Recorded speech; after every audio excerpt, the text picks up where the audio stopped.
स्वागत है फ्रेंड्स आप सभी का Vijay Singh study group channel में। मैं विजय सिंह और फ्रेंड्स लक्ष्मीकांत की पॉलिटी सीरीज अपनी चल रही है, ठीक है, और वो चलती रहेगी, कंटिन्यू रहेगी वो। लेकिन आज हम स्टार्ट कर रहे हैं नई एनसीईआरटी, यानी एक एनसीईआरटी हम आज स्टार्ट कर रहे हैं। वो है क्लास 6 की, जो सोशल साइंस की यानी सामाजिक और राजनीतिक जीवन की जो एनसीईआरटी आती है, ठीक है, वो हम स्टार्ट कर रहे हैं। तो अभी तक आपने चैनल को सब्सक्राइब नहीं किया तो आप चैनल को जरूर सब्सक्राइब कर लीजिएगा, ठीक है, और पास ही के नोटिफिकेशन बेल के ऑल के बटन पर भी जरूर क्लिक कीजिएगा ताकि मेरी सभी वीडियो के नोटिफिकेशन आपको आसानी से मिल जाएंगे, ठीक है। तो फ्रेंड्स देखिए, हम जो है एनसीईआरटी स्टार्ट कर रहे हैं, ठीक है, और ये है सामाजिक और राजनीतिक जीवन का पहला भाग, यानी जो 6 क्लास के अंदर जो एनसीईआरटी आती है सोशल साइंस की, तो ये पहला भाग है। और जैसे जैसे हम नेक्स्ट क्लास में बढ़ते जाते हैं तो इसके भाग जो है बढ़ते जाते हैं, यानी 7 क्लास में फिर इसके दूसरा भाग आएगा और 8 क्लास में इसका तीसरा। तो इस प्रकार से इसके भाग बढ़ते जाएंगे। तो जैसे हमारा एक भाग कंप्लीट होगा, हम जो है नेक्स्ट भाग फिर वापस, यानी नेक्स्ट भाग हम फिर डिस्कस करते चलेंगे, ठीक है। तो देखिए, इसका पहला जो अध्याय होगा अपना, वो होगा विविधता के बारे में, यानी जो डाइवर्सिटी है इंडिया में, ठीक है, तो उसी की यहाँ चर्चा की जाएगी। और देखिए, इकाई 1 यानी यूनिट में बटी हुई है ये पूरी बुक। तो विविधता में विविधता की समझ है, विविधता एवं भेदभाव है, ठीक है, इसमें 2 अध्याय हैं। फिर सरकार में 2 अध्याय हैं, सरकार क्या है, लोकतांत्रिक सरकार के कौन कौन से तत्व हैं, ठीक है। फिर तीसरी जो इकाई है उसमें है स्थानीय सरकार और प्रशासन, जिसमें पंचायती राज है, गांव का प्रशासन है और नगर का प्रशासन है, ठीक है। और अगले जो यूनिट है उसमें क्या है, देखिए क्या है कि अध्याय 8 है उसमें, जिसमें कि ग्रामीण क्षेत्र में आजीविका है और शहरी क्षेत्र में आजीविका, यानी इस प्रकार से इसमें 9 अध्याय हैं, 4 यूनिटों में ये बटी हुई है। तो आज हम स्टार्ट करने जा रहे हैं पहला लेक्चर, ठीक है, पहला जो लेसन है वो आज हम स्टार्ट करने जा रहे हैं, और वो है विविधता की समझ के बारे में, ठीक है। तो विविधता के बारे में यहाँ चर्चा की जाएगी कि विविधताएँ क्या होती है, क्या उसका मतलब होता है, ठीक है, और विविधता को हम किन किन अर्थों में समझ सकते हैं, तो उसी की यहाँ पे चर्चा की जाएगी। देखिए क्या करा है, देखिए सुनिए कि अपनी कक्षा में चारों तरफ नज़र दौड़ाइए, क्या कोई ऐसे साथी हैं जो बिल्कुल आपकी तरह दिखते हों। इस पाठ में आप पढ़ेंगे कि लोग एक दूसरे से कई मामलों में भिन्न होते हैं, वे न केवल अलग दिखते हैं बल्कि वे अलग अलग क्षेत्रों से भी आते हैं। यानी मित्रों, एक क्लास की बात की जा रही है, 6 क्लास के लेवल की एक किताब है, और हमसे पूछा जा रहा है कि आपकी क्लास में जो है आप चारों तरफ देखिए कि क्या आपके जैसा ही कोई व्यक्ति नज़र आता है वहाँ पे, या अलग अलग भी हैं, ठीक है। और आप ये भी वहाँ देखते हैं कि, यानी कि आप वहाँ पे अगर देखेंगे ना बच्चों को, तो आपको ये मिलेगा कि बच्चे जो हैं वो अलग अलग क्षेत्रों से भी आते हैं, ठीक है, अलग अलग धर्म से हैं, और खान पान उनका अलग है, उनकी बोली अलग है, त्यौहार वो अलग अलग मनाते हैं, ठीक है, उनके धर्म, रहन सहन, खान पान, भाषा, त्यौहार आदि भिन्न होते हैं। ये भिन्नताएं हमारे जीवन को कई तरह से रोचक और समृद्ध बनाती है, ठीक है। आगे देखो क्या कहता है, इन भिन्नताओं के कारण ही भारत में विविधता है। यानी मित्रों, जो भारत में जाति, धर्म, संप्रदाय, खान पान, भाषा, ठीक है, संस्कृति के आधार पर जो भी हमारे देश में विभिन्नताएं हैं, तो उसी भिन्नताओं के आधार पर, यानी उन्हीं भिन्नताओं के कारण भारत में विविधता है। और हम कहते भी कि विविधताओं में एकता वाला, यानी विविधताओं में एकताओं से भरा वाला देश जो है वो भारत है।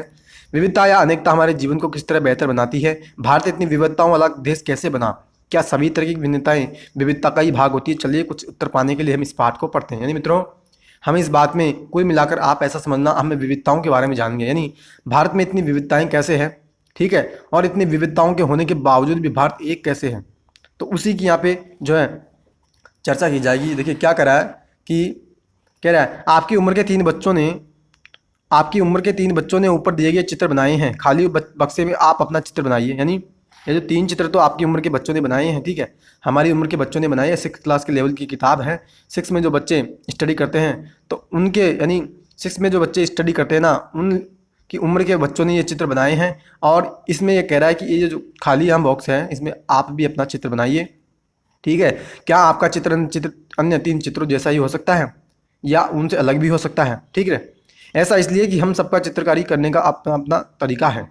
जिस तरह हमारी चित्रकारी में भिन्नता है, उसी तरह हमारे रूप रंग खान पान में भी भिन्नता है। मित्रों, जो 3 चित्र यहाँ बनाए हैं, ये तीनों में भिन्नताएं हैं, यानी अलग अलग यहाँ भी कलाकारी की हुई है बच्चों के द्वारा, ठीक है, अलग अलग यहाँ पे रंग भरे हुए हैं, और इनका जो दिखने का जो ढंग है वो भी अलग अलग है।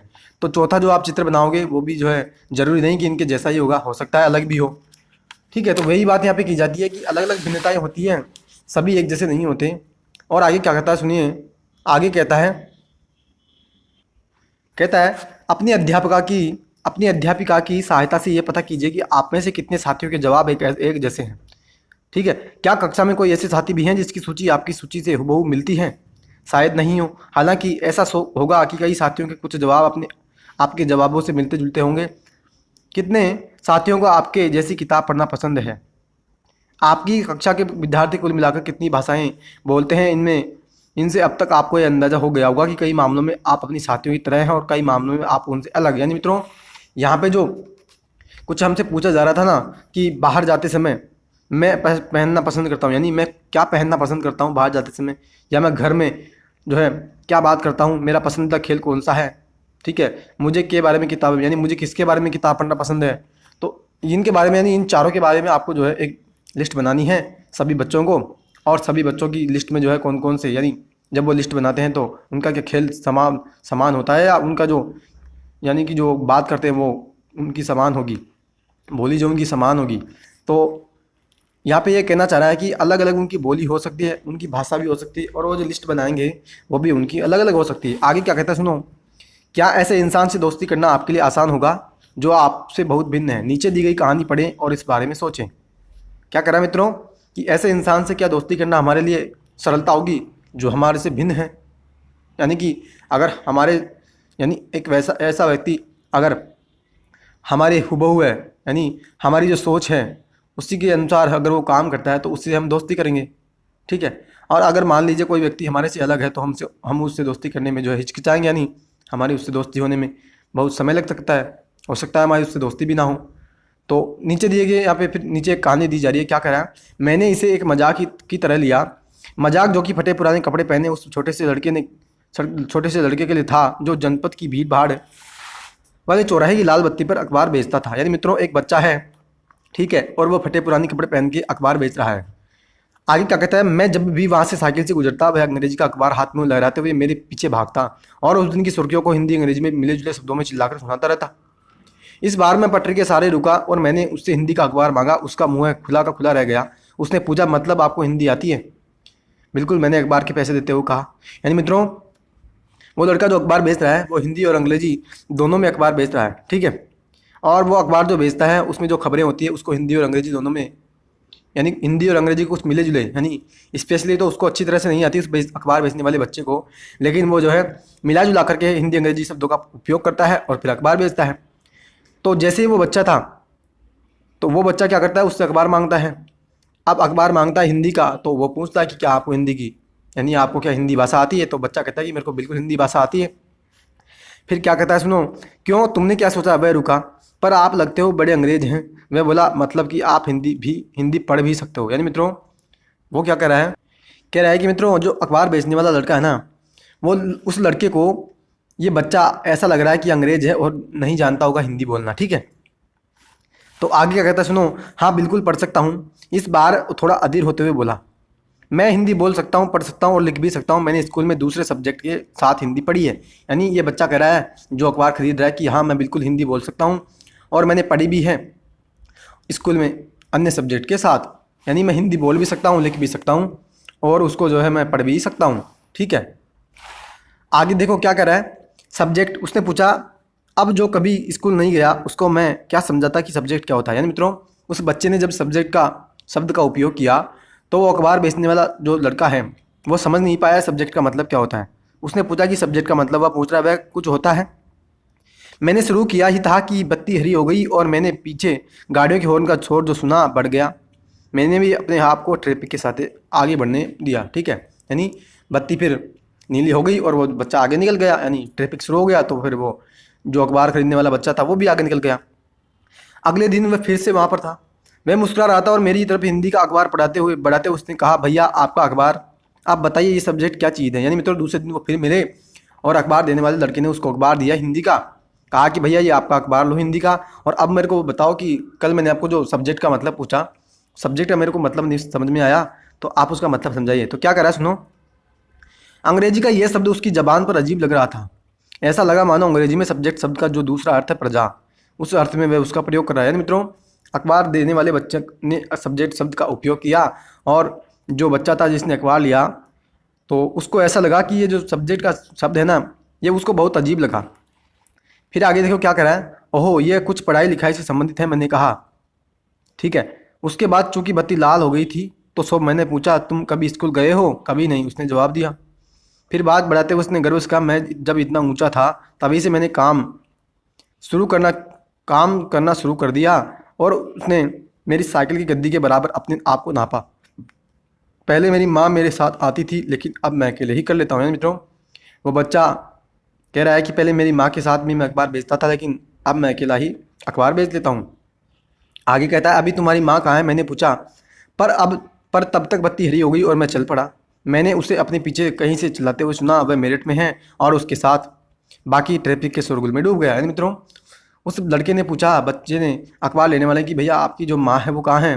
तो इतने में ही बत्ती हरी हो गई और वो बच्चा अखबार देने वाला वो लड़का निकल गया। और फिर उसने जो है जवाब भी दिया कि जो है मेरठ में है। ठीक है, और फिर मेरा नाम समीर है। उसने अगले दिन कहा और बड़े शर्माते हुए मेरा नाम पूछा। आपका नाम? ये तो बड़ी आश्चर्य की बात थी। मेरी साइकिल डगमगाई। और क्या करा फ्रेंड्स कि मेरा नाम भी समीर है, मैंने बताया। यानी मित्रों दोनों का ही नाम यहाँ समीर निकला। क्या उसकी आंखें एकदम से चमक उठी? हाँ, मैंने मुस्कुराते हुए कहा तुम्हें पता है समीर का अर्थ? तो कह रहा है हवा, पवन और पवन पुत्र कौन है जानते हो? ने हनुमान। यानी पवन जो समीर है उस समीर का अर्थ बता रहा है वो लड़का कि समीर का अर्थ है पवन, हवा और पवन पुत्र भी यहाँ पे शब्द निकल के आया कि पवन पुत्र का अर्थ है हनुमान। फिर क्या करा है, तो अब से आप समीर एक और मैं समीर दो, यानी आप एक समीर हो गए, मैं दूसरा समीर। उसने खूब खुश होते हुए कहा हाँ ठीक है, मैंने जवाब दिया और अपना हाथ आगे बढ़ाया, हाथ मिलाओ समीर दो। ठीक है, इन दोनों ने फिर हाथ मिलाया और फिर वो आगे चल दिए। उसने छोटा सा हाथ मेरे हाथ में एक नन्ही चिड़िया की तरह समा गया। मैं साइकिल चलाकर आगे बढ़ चुका था पर उसके हाथ की गर्माहट अब तक महसूस कर रहा था। अगले दिन उसके चेहरे पर उसकी चिर परिचित मुस्कान नहीं थी। मेरठ में बड़ी गड़बड़ हो गई, उसने कहा।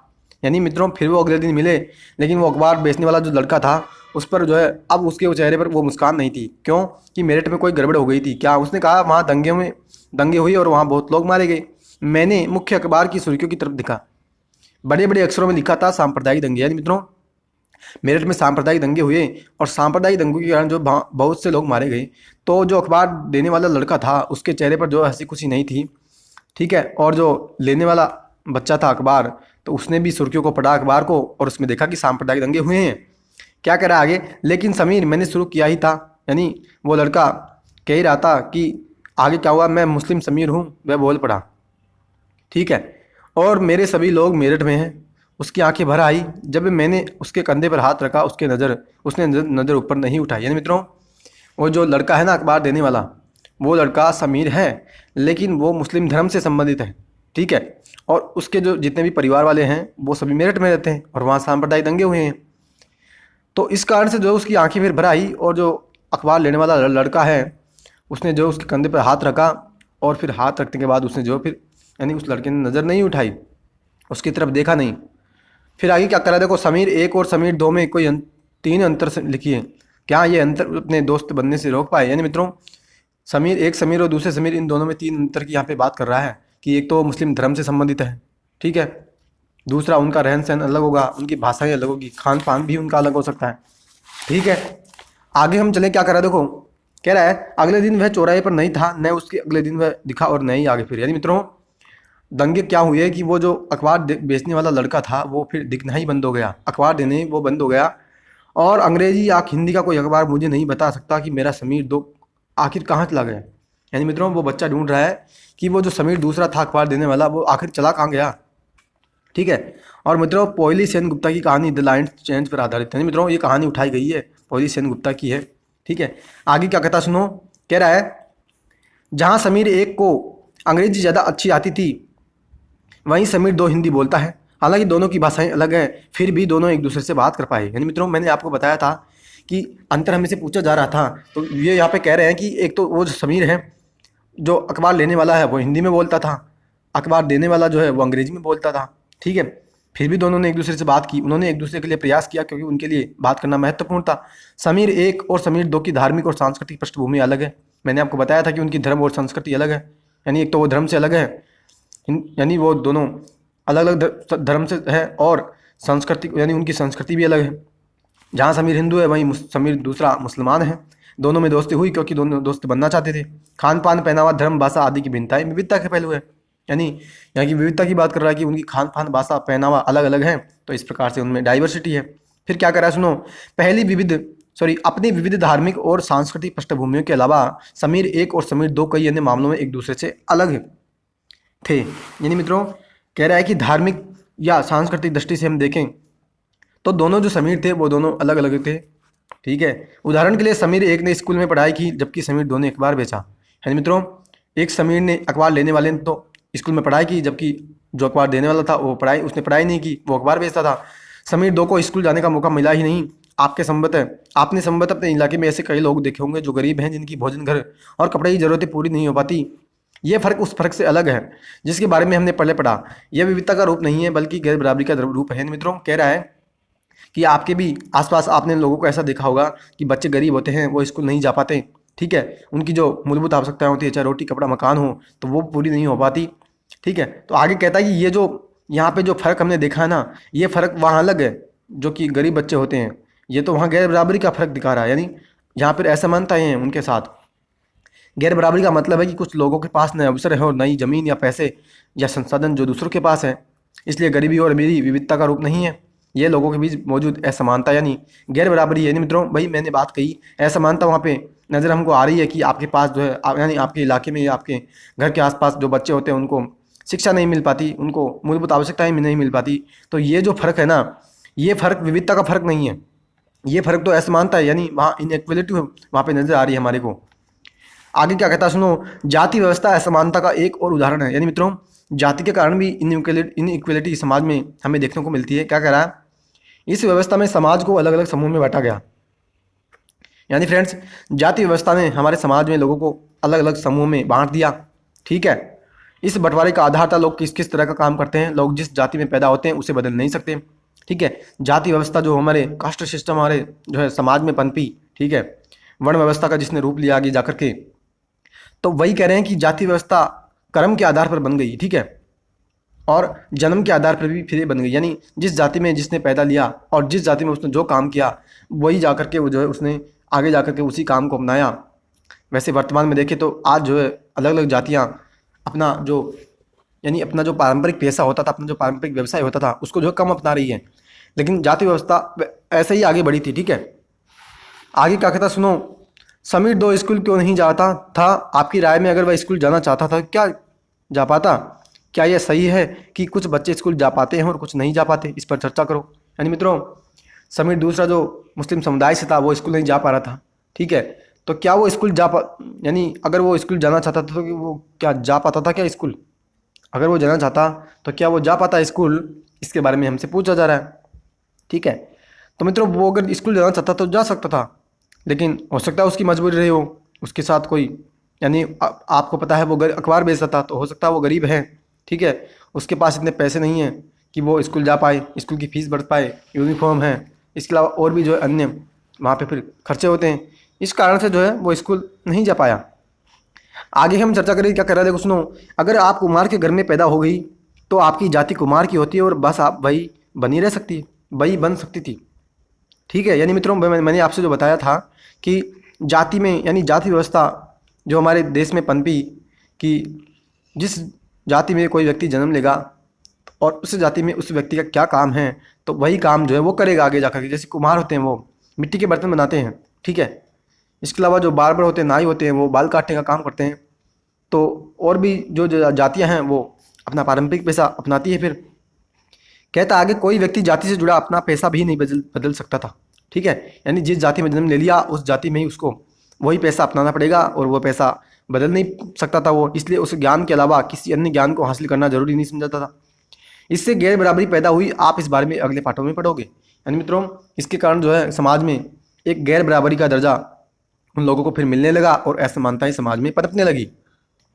तो फ्रेंड्स आगे क्या कह रहा है सुनो, विविधता हमारे जीवन का कैसे समृद्ध करती है। यानी मित्रों विविधता हमारे जीवन को कैसे बढ़ाती है, कैसे उसको समृद्ध करती है, उसी की यहाँ चर्चा की जाएगी। जैसे समीर एक और समीर दो दोस्त बने, ठीक वैसे ही आपकी भी सहेलियाँ होगी जो आपसे बहुत अलग होगी। यानी मित्रों, लड़कियों के बारे में यह चर्चा की जा रही है कि लड़कियाँ, जैसे लड़के जो दो थे, एक समीर दूसरा समीर, वो जैसे दोस्त बने, उसी प्रकार से लड़कियां भी अपना दोस्त बनाती है, अपनी सहेलियां बनाती है। आपने शायद अपने घर में अलग अलग तरह का खाना खाया होगा, उनके साथ अलग त्यौहार मनाए होंगे, उनके कपड़े पहन कर देखे होंगे और थोड़ी बहुत उनकी भाषा भी सीखी होगी। यानी मित्रों, सहेलियाँ की बात की जा रही है कि सहेलियाँ अगर दोस्त बनाती है एक दूसरे, तो हो सकता है कि वो दोस्त जो बनाती है वो अलग अलग धर्म से हो, संप्रदाय से हो, अलग उनके त्यौहार हो, उनका कपड़ा जो पहनने का है, उनका पहनावा जो है वो अलग अलग हो। आगे क्या कहता है सुनो, सूची बनाए कि आपके भारत में अलग अलग प्रांतों के कौन कौन से व्यंजन खाए हैं।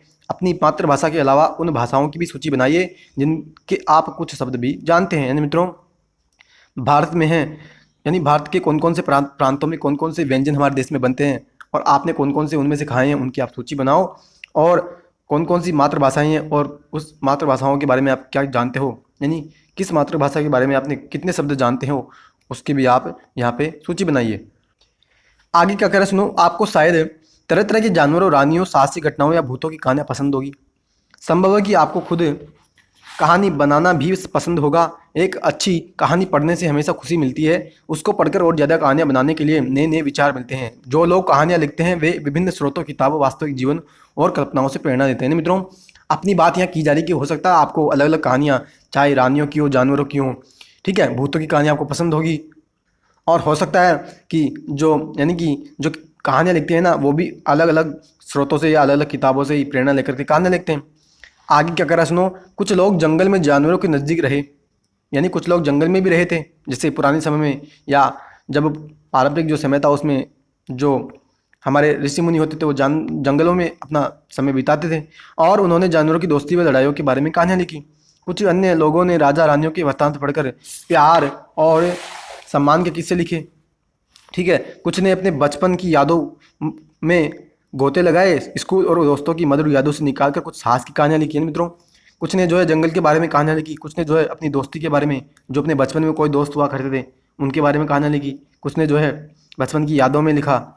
तो कल्पना कीजिए कि जिनकी कहानियाँ आपने सुनी या पढ़ी, उन सभी कहानीकारों या कहानी सुनने वालों को ऐसी जगह पर रहना पड़े जहां लोग केवल दो ही रंग के कपड़े पहनते हों, लाल और सफ़ेद, एक तरह का खाना खाते हों, शायद आलू, समान रूप से केवल दो पशु पक्षी को पालते हों, उदाहरण के लिए हिरन और कौवा, और केवल सांप सीढ़ी खेल से अपना मनोरंजन करते हों। ऐसी जगह रहकर वे कैसी कहानी लिख पाएंगे। यानी मित्रों, ये वही विविधता की बात कह रहा है कि भारत में अगर विविधता होती है ना, तो विविधता भारत में होने से फिर अलग अलग की कहानियाँ भी बनती है, अलग अलग के रहन सहन, खान पान, पहनावा, संस्कृति, ठीक है, और चाल चलन, तो अलग अलग के फिर वहाँ हम जो है देखने को, यानी अलग अलग हमें जो है इन सभी के बारे में देखने को मिलता है। और अगर मान लो एक ऐसा समाज हो या ऐसा कोई एरिया है, ऐसा कोई क्षेत्र है जहाँ हम जो है, जो लड़के या जो वहाँ पे समुदाय रहते हैं, ठीक है, तो अगर मान लो वो समुदाय केवल दो ही कपड़े पहन रहे हैं, एक ही, यानी उनका खाना एक ही है, चाहे आलू हो, या केवल दो ही पशु पक्षी पाल रहे हैं, ठीक है, और केवल एक खेल खेल रहे हैं, तो फिर वहाँ क्या विविधता होगी, ठीक है, वहाँ हम फिर कैसी कहानियाँ लिखेंगे।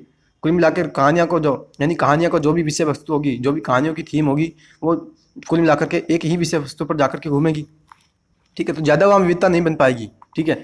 अब मित्रों, यहाँ बात की जा रही है भारत में विविधता के बारे में, ठीक है।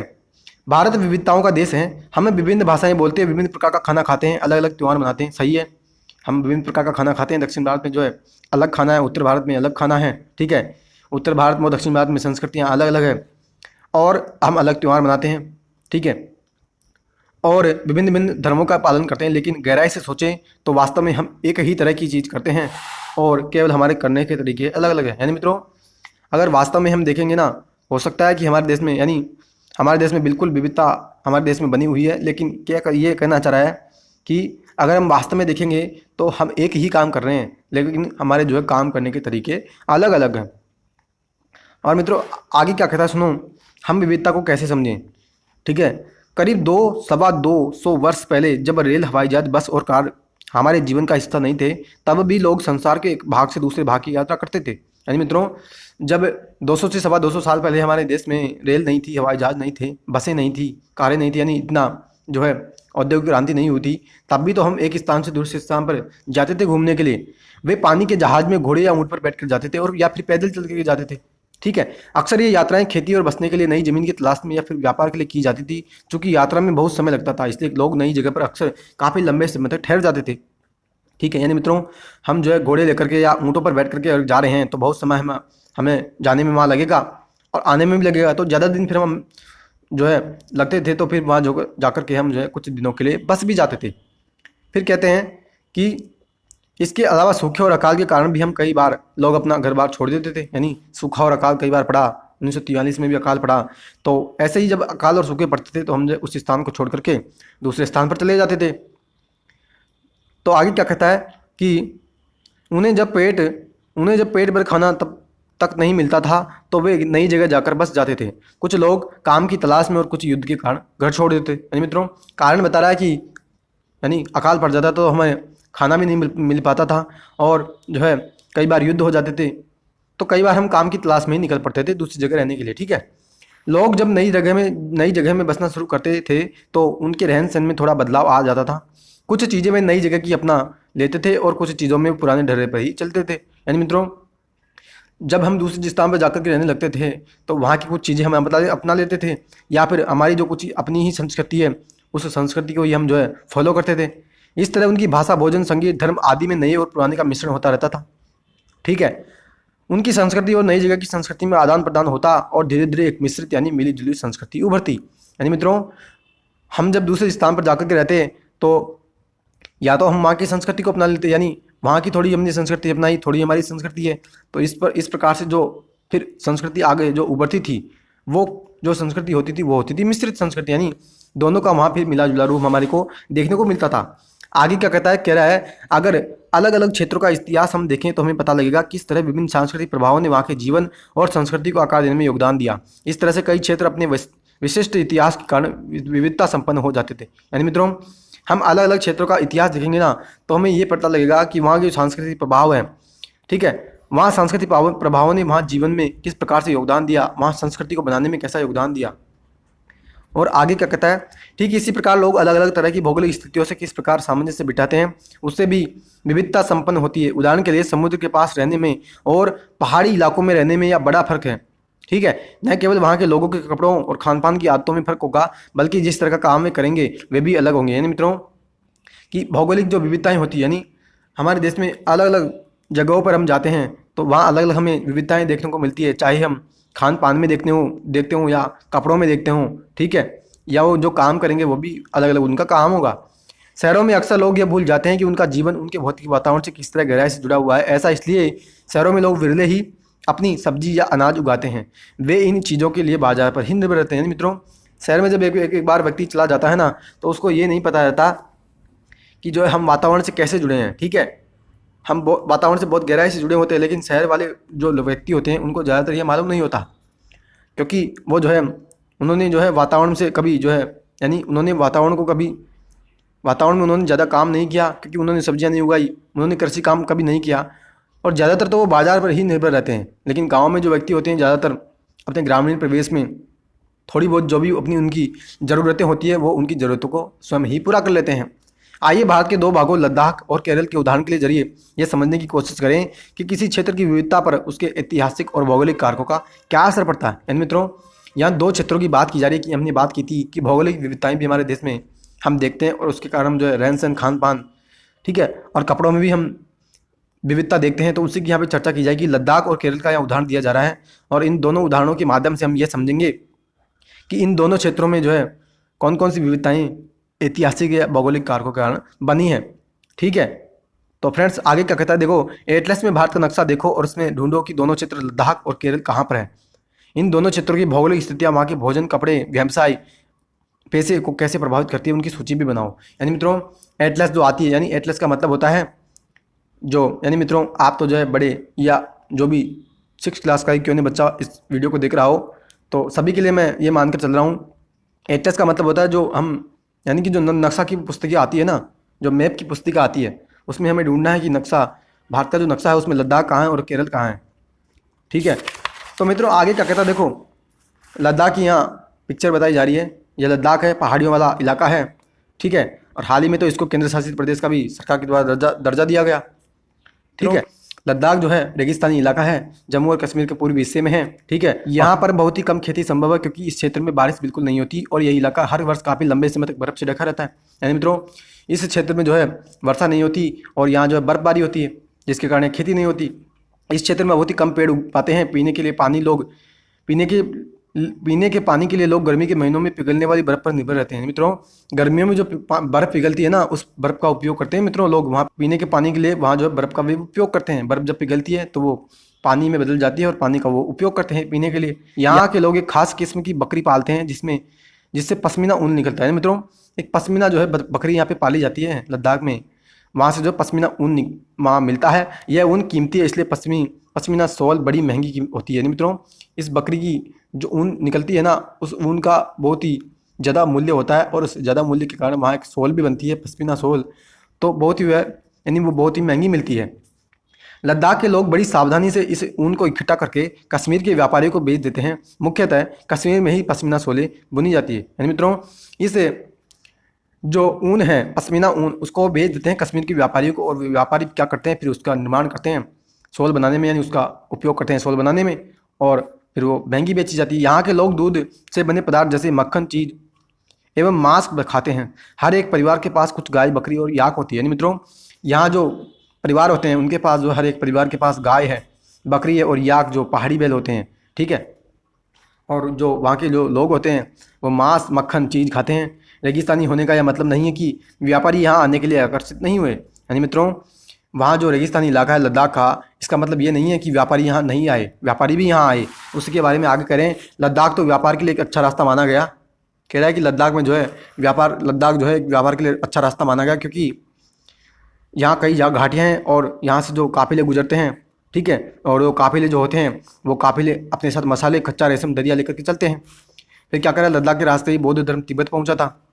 ठीक है, लद्दाख को हम छोटा तिब्बत भी कहते हैं। करीब 400 साल पहले यहाँ पर लोगों का इस्लाम धर्म से परिचय हुआ और अब यहाँ अच्छी खासी संख्या में मुसलमान भी रहते हैं। यानी मित्रों लद्दाख में मुसलमान भी रहते हैं क्योंकि इस्लाम धर्म का भी वहाँ पे जो है चलन हुआ। फिर लद्दाख में गानों और कविताओं का बहुत ही समृद्ध मौखिक संग्रह है। तिब्बत का ग्रंथ केसर सागा लद्दाख में काफ़ी प्रचलित है। उसके स्थानीय रूप को मुसलमान और बौद्ध दोनों ही लोग गाते हैं और उस पर नाटक खेलते हैं। यानी मित्रों कह रहा है कि लद्दाख में गाने और कविताएं जो है बहुत अच्छी संख्या में लिखी हुई है। ठीक है, मौखिक संग्रह यानी मित्रों मुँह पर लोगों को याद है। ठीक है, और यहाँ का जो ग्रंथ बताया जा रहा है केसर सागा, जो लद्दाख में बहुत प्रचलित है और उसको मुसलमान और बौद्ध दोनों गाते हैं और नाटक भी खेलते हैं उसके ऊपर।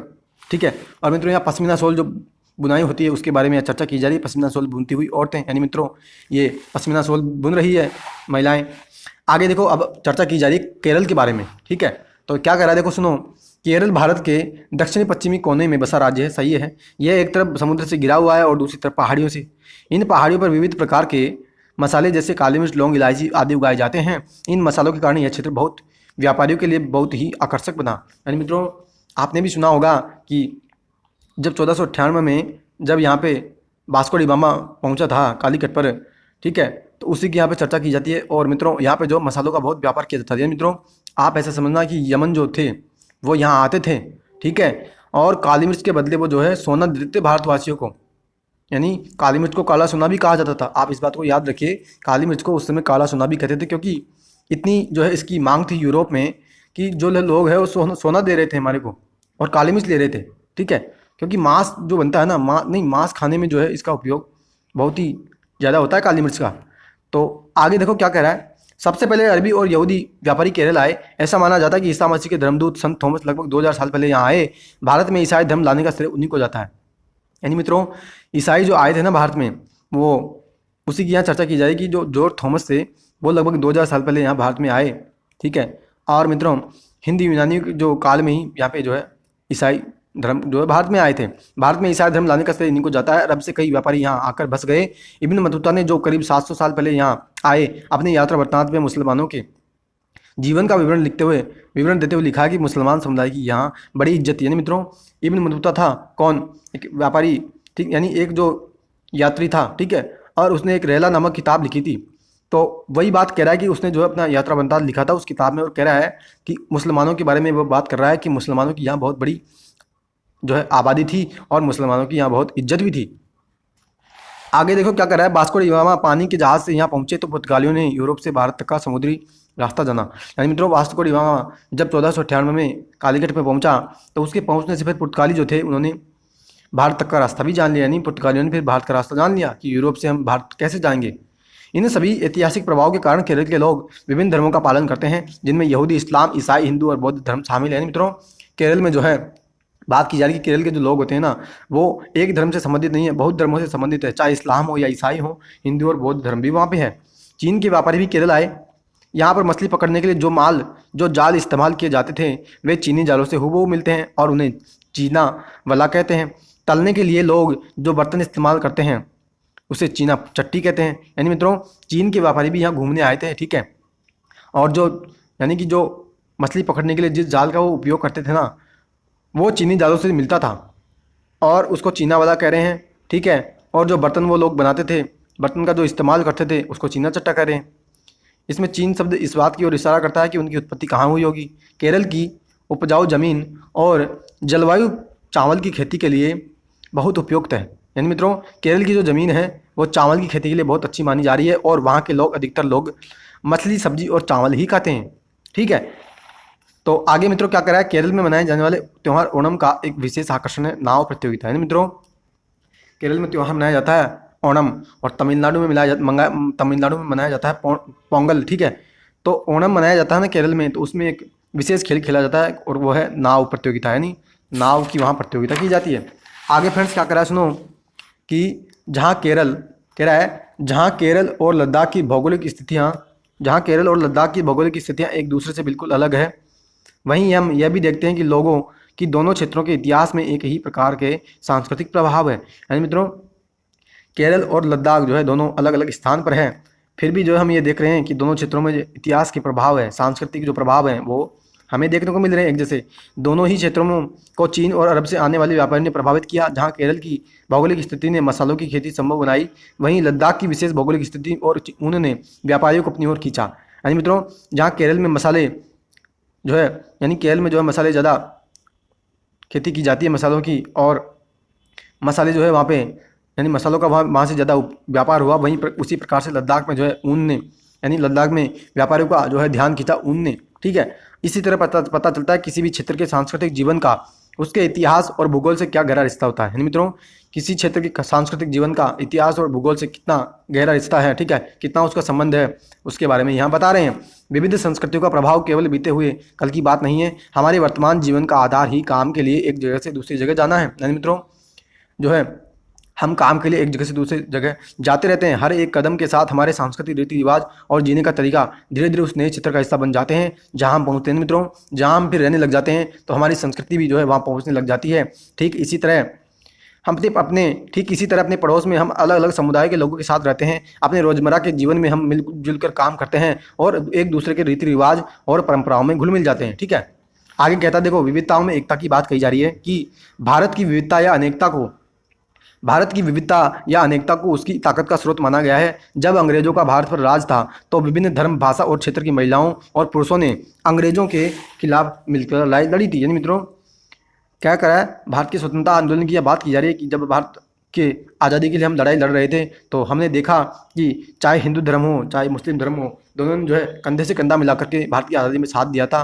बेशक आगे जाकर के फिर जो है फूट डालो और राजकीय नीति के कारण जो है हिंदू और मुस्लिम धर्मों में फिर जाकर के सांप्रदायिकवादी जो है सांप्रदायिकता बढ़ गई थी। लेकिन पहले जो 1857 की क्रांति हो या जो स्वदेशी आंदोलन हमारे देश में हुआ 1920 में, ठीक है, और भी जो हमारा जो बंगाल विभाजन आंदोलन हुआ उसमें जो है कंधे से कंधा मिलाकर के हिंदू और मुस्लिम दोनों समुदायों ने भाग लिया था। आगे कह रहा है भारत के स्वतंत्रता संग्राम में अलग अलग परिवेशों के लोग शामिल थे। उन्होंने एकजुट होकर आंदोलन किया, इकट्ठे जेल गए, अंग्रेजों का अलग अलग तरीके से विरोध किया, ठीक है। अंग्रेजों ने सोचा कि वे भारत के लोगों में फूट डाल सकते हैं क्योंकि उनमें काफ़ी विविधताएं हैं और इस तरह उनका राज चलता रहेगा। मगर लोगों ने दिखला दिया वे एक दूसरे से चाहे कितने भी भिन्न हों, अंग्रेजों के खिलाफ लड़ी जाने वाली लड़ाई में वे सब एक साथ लड़ेंगे, ठीक है। यही बात मित्रों मैंने कही कि जो है चाहे हमारा स्वदेशी आंदोलन हो या असहयोग आंदोलन, इन सब में जो है हमने कंधे से कंधा मिला करके जो है साथ दिया था, चाहे हिंदू हो या मुसलमान। आगे फ्रेंड्स यहाँ पे कुछ बात की जा रही है, जन नाट्य बताया जा रहा है, ठीक है। तो कुछ पंक्तियाँ देखें, हम जो है कुछ गुनगुना देते हैं। क्या कह रहा है, दिन खून के हमारे प्यारे ने भूल जाना, दिन खून के हमारे प्यारे ने भूल जाना, खुशियों में अपनी हम पर आंसू बहा के जाना। क्या कह रहा है? तो मित्रों यह कहना चाह रहा है कि जो हमने लड़ाइयाँ लड़ी ना हिंदू और मुसलमानों ने, कंधे से कंधा मिलाकर के भाग लिया किसी भी आंदोलन में, तो उसी के बारे में यहाँ हिंदू और मुसलमानों को टारगेट किया जा रहा है, ठीक है। और उन्हीं को लेकर के यहाँ पे कविता लिखी जा रही है। कह रहा है कि दिन खून के हमारे प्यारे ने भूल जाना, खुशियों में अपनी हम पर आंसू बहा के जाना। यानी ये जो जिन्होंने जो है यानी जो शहीद हुए हमारे आंदोलनों में, तो वो कह रहे हैं हमसे, वो कह रहे हैं कि आप जो है भैया क्या करना कि हमने जो है आज़ादी के लिए हमने प्राण न्योछावर किया है, तो आप इसको भूल मत जाना, ठीक है। और जब भी आप जो है निकलो, यानी जब भी किसी समाधि से निकलो या किसी भी कब्र से निकलो, तो आप जो है या किसी भी प्रोग्राम से निकलो, तो आप जो है हमारी खुशी में जो है एक आंसू तो जरूर बहाना। आगे कहता है, सयाद ने हमारे चुन चुन के फूल तोड़े, वीरान इस चमन में कोई गुल खिला के जाना। यानी कह रहा कि हमारे लिए जो आपने जो है फूल चुन चुन के तोड़े हैं, और जो वीरान या चमन है, यानी जो वीरान पड़ा हुआ ये चमन है, यहाँ पे जो है कोई फूल भी आप खिला के जाना। आगे कहता है, गोली खा के सोए जलियांवाला बाग में हम, ठीक है, गोली खा के सोए जलियांवाला बाग में, जो जलियांवाला बाग हत्याकांड हुआ 13 अप्रैल 1919 को। कह रहा है, गोली खा के सोए जलियांवाला बाग में हम, सूनी पड़ी कब्र पर दिया जला के जाना, ठीक है। जलियांवाला बाग में हमने जो है प्राण न्योछावर किए थे मित्रों। 1000 से भी ज़्यादा लोग जो है वहाँ पे, यानी 1000 से भी ज़्यादा लोगों की वहाँ मृत्यु हुई थी। जनरल डायर ने वहाँ पे जो है अंधाधुंध गोलियाँ बरसाई थी। तो उसी के बारे में कह रहे हैं कि जो सूनी पड़ी हमारी कब्र है, वहाँ पे आप जो है कम से कम एक दिया तो जला के जाना, क्योंकि जो है हमने वहाँ पे जलियांवाला बाग में हो या कहीं पे भी हमने जो प्राण न्योछावर किया है, तो बहुत हमारा अमूल्य योगदान हमने देश को दिया है। आगे कहता है, हिंदू ओ मुस्लिमों की होती है आज होली, हिंदू ओ मुस्लिमों की होती है आज होली, बहते हैं एक रंग में दामन भिगो के जाना। यानी मित्रों हिंदू और मुसलमानों की होली जो मिलती है, उसी के हिंदू और मुसलमानों की जो होली मनती है, तो होली में जो बहते रंग होते हैं ना, तो उसी में उस बहते रंगों में दामन भिगो के जाना। यानी मित्रों आप भी जो है हिंदू और मुसलमानों के साथ एक साथ होली खेलना। तो ये बात यहाँ पे कह रहे हैं। कुछ जेल में पड़े हैं, कुछ कब्र में गड़े हैं, दो बूंद आंसू उन पर प्यारे बहा के जाना। वही बात कह रहे हैं कि कुछ जेल में पड़े हैं, कुछ कब्र में पड़े हैं, यानी कुछ जेल में गए थे, कुछों को जो है फांसी की सजा भी दी गई, तो उनकी जो है याद में आप जो कम से कम 2 बूंद आंसू तो बहा के जाना, ठीक है। भारतीय जन नाट्य संघ से ये बात उठाई जा रही है, ठीक है। तो ये कुछ बातें पंक्तियाँ हमने पढ़ी। आगे देखो क्या कह रहा है कि स्वतंत्रता दिवस के अवसर पर भाषण देते हुए पंडित नेहरू, यानी मित्रों जब भारत को स्वतंत्रता मिल रही थी ना, तो उसी के अवसर पर पंडित नेहरू ने जो भाषण दिया, आप देख सकते हैं कितनी यहाँ पे भीड़ है, और होनी भी चाहिए क्योंकि भारत को आज़ादी मिल रही थी। आगे देखो क्या कह रहा है, यह गीत अमृतसर में हुए जलियांवाला बाग हत्याकांड के बाद गाया जाता था। इस हत्याकांड में एक ब्रिटिश जनरल ने उन शांतिप्रिय नियत्ते लोगों पर खुलेआम गोलियां चलवा दी जो बाग में इकट्ठे होकर सभा कर रहे थे, ठीक है। जनरल डायर ने 13 अप्रैल 1919 को मित्रों जो है अंधाधुंध गोलियां बरसाई थी, और जो यानी उस बाग से निकलने के जो गेट थे ना, उन गेटों को उसने पहले ही बंद कर दिया कि जो है यहाँ से जो है लोग निकल ना सके। और मित्रों कई लोगों ने तो जो है कुएं में कूद करके भी वहाँ जान दी थी। यानी मित्रों कुआं था और कुएं में कूद गए थे गोली से बचने के लिए, लेकिन क्या करते, कुएं में कूदने से भी उनकी जो है जान चली गई, ठीक है। आगे देखो क्या कर रहा है, महिला पुरुष हिंदू मुसलमान और सिख कितने सारे लोग थे जो अंग्रेजों की पक्षपातपूर्ण नीति का विरोध करने के लिए जमा हुए थे। यानी मित्रों वहाँ कोई षड्यंत्र नहीं चल रहा था अंग्रेजों को भगाने का, ठीक है। वो तो जो है अंग्रेजों की पक्षपातपूर्ण जो नीतियाँ हैं, ठीक है, अंग्रेजों ने जो रॉलेट एक्ट लेकर के आया 1919 में, और भी जो है बहुत सी जो है सरकार ने, यानी जो ब्रिटिश सरकार वहाँ जब काम कर रही थी, जो कंपनी थी उसके माध्यम से जहाँ जो शासन चलाया जा रहा था, तो उन्होंने जो बहुत सी नीतियाँ चलाई थी भारत में, चाहे काश्तकारी से संबंधित हो, ठीक है, स्थायी बंदोबस्त हो या रेतवाड़ी बंदोबस्त हो, ठीक है, किसानों पर भरपूर शोषण किया था उनका। यानी मित्रों आप ऐसा समझना कि 90% तो वो जो है टैक्स वसूल लेती थी, इतना टैक्स वहाँ से किसानों से वसूला जाता था, और ठीक है, तो उस स्थिति में किसान जो है कैसे फिर जिएगा, तो उसी का जो वो विरोध कर रहे थे, उनमें से बहुत लोगों की जानें गई और उनमें से भी ज़्यादा घायल हुए। ये गीत उन्हीं शहीदों की याद में गाया गया। स्वतंत्रता संग्राम के दौरान उभरते गीत और चिन्ह विविधता के प्रति हमारा विश्वास बनाए रखते हैं। क्या आप भारतीय झंडे की कहानी जानती हैं? स्वतंत्रता संग्राम के दौरान ही भारत के झंडे की परिकल्पना की गई थी। इस झंडे को सारे भारत में लोगों ने अंग्रेजों के खिलाफ इस्तेमाल किया। जवाहरलाल नेहरू ने अपनी किताब भारत की खोज में लिखा, भारतीय एकता कोई बाहर से थोपी हुई चीज़ नहीं है, बल्कि यह बहुत ही गहरी है। यानी मित्रों जवाहरलाल नेहरू ने एक पुस्तक लिखी भारतीय खोज, और उसमें वो लिख रहे हैं कि भारत की जो एकता है ना, वो हमने थोपी नहीं है, यानी हमने थोप करके भारत को एक नहीं किया है, बल्कि ये तो बहुत गहरी चीज़ है। इसके अंदर अलग अलग तरह के विश्वास और प्रथाओं को स्वीकार करने की भावना है। इसमें विविधता को पहचाना और प्रोत्साहित किया जाता है। ये नेहरू ही थे जिनको भारत की विविधता का वर्णन करते हुए अनेकता में एकता का विचार हमने दिया। ठीक है। तो रविन्द्रनाथ टैगोर द्वारा रचित हमारा राष्ट्रगान भी भारतीय एकता की तरह ही अभिव्यक्ति है। राष्ट्रगान किस तरह से एकता का वर्णन करता है उसे अपने शब्दों में लिखो। यानी मित्रों क्या करा है कि जो जवाहरलाल नेहरू थे वो बता रहे हैं हिंदू एकता का मतलब, ठीक है। कह रहे हैं एकता हमने थोपी नहीं है, बहुत गहरी चीज़ है, इसमें बहुत विश्वास है, बहुत प्रथाएं हैं, ठीक है। और रविन्द्रनाथ टैगोर ने जो राष्ट्रगान लिखा उसकी बात कर रहे हैं कि रविन्द्रनाथ टैगोर ने जो राष्ट्रगान लिखा उसमें आप कैसे वर्णन कर सकते हो कि जो है वहाँ पे भी हम एकता की बात करते हैं। यानी कहते हैं ना कि पंजाब हिंद मराठा, ठीक है। तो इसमें जो है हम पढ़ते हैं ना जब राष्ट्रगान को, तो राष्ट्रगान में हम देखते हैं कि बहुत से जो हमारे देश में जो भी संप्रदाय रहते हैं तो उन सभी की हमने जो वहाँ पे चर्चा की है। तो फ्रेंड्स ये हमारा आज का लेक्चर कंप्लीट हुआ जो कि विविधता के बारे में था, ठीक है। और विविधता के बारे में यहाँ पे जो बार बार चर्चा की गई कि विविधता जो है हमने थोपी नहीं है, विविधता एक ऐसी चीज़ नहीं है।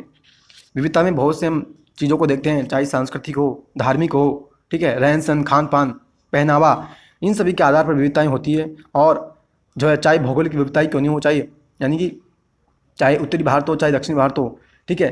बेशक इनमें भौगोलिक विविधता यानी दोनों अलग अलग स्थानों पर हैं, फिर भी जो है हम यहाँ कुछ प्रकार की समानताएं भी देखते हैं, ठीक है। आज का लेक्चर हमारा कंप्लीट हुआ, ठीक है। आशा करता हूँ आज का लेक्चर आपको बहुत अच्छा लगा होगा, ठीक है। तो फ्रेंड्स अपनी प्रतिक्रिया आप कमेंट बॉक्स में जरूर दीजिएगा। तो फ्रेंड्स अब मिलेंगे अगले लेक्चर में जो कि हमारा स्टार्ट होगा दूसरे अध्याय से, और वो होगा विविधता और भेदभाव के बारे में। यानी हम इसमें समझेंगे, यानी पहले लेक्चर में हमने समझा डाइवर्सिटी के बारे में, विविधता के बारे में। अब यहाँ पे हम विविधता को भी समझेंगे और हम जो है भेदभाव कैसे करते हैं, भेदभाव कैसे कैसे किया जाता है, उन सभी के बारे में भी हम अगले अध्याय में चर्चा करेंगे, ठीक है। तो फ्रेंड्स तब तक के लिए हैव अ नाइस डे। जय हिंद, जय भारत, वंदे मातरम।